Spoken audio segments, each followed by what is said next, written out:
Thank you for watching my revision of my world history notes. It's a book I wrote to teach homeschoolers world history called A Bible Believer Looks at World History, which I sell on Amazon and lulu.com. And I'm looking over it and trying to see what I want to change, I want to revise. So let's begin where I picked up where I left off last time. In India, the formation of the Vedas takes place between 1000 BC and 500 BC. The Upanishads are written between 800 and 500 BC.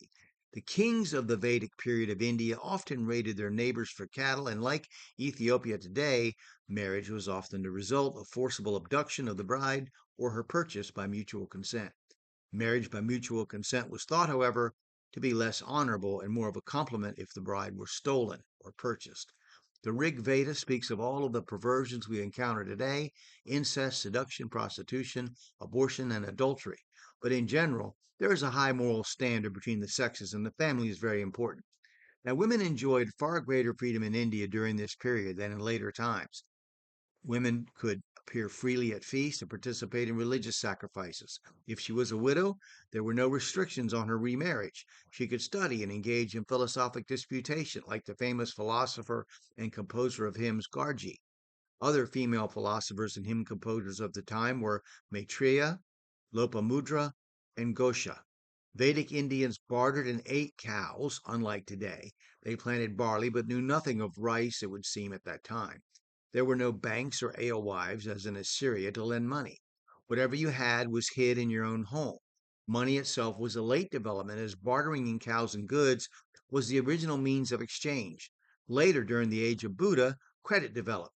Now, the Aryan invaders displaced the religion of the earlier residents, which is still found in places much like the Aryans found among the Nagas, animistic worship with totems and symbols, much like parts of Africa today.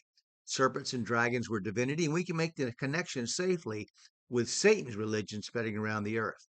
Hanuman, the monkey god, is still worshipped, as in Nandi, the bull god. The earliest gods of the Vedic period were forces of nature such as sky, sun, earth, fire, light, water, and sex, all good and evil spirits. We have the Atharva Veda, or the book of knowledge of magic. One must recite spells to obtain children, avoid abortion, and prolong life, to ward off evil, to go to sleep, to destroy enemies.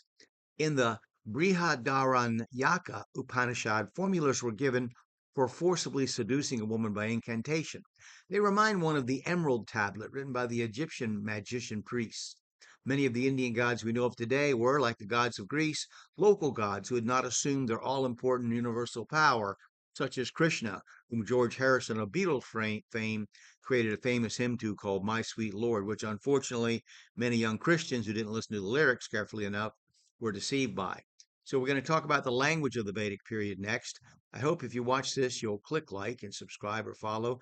Feel free to make your own comments. I'd like to see what you have to say. Thank you.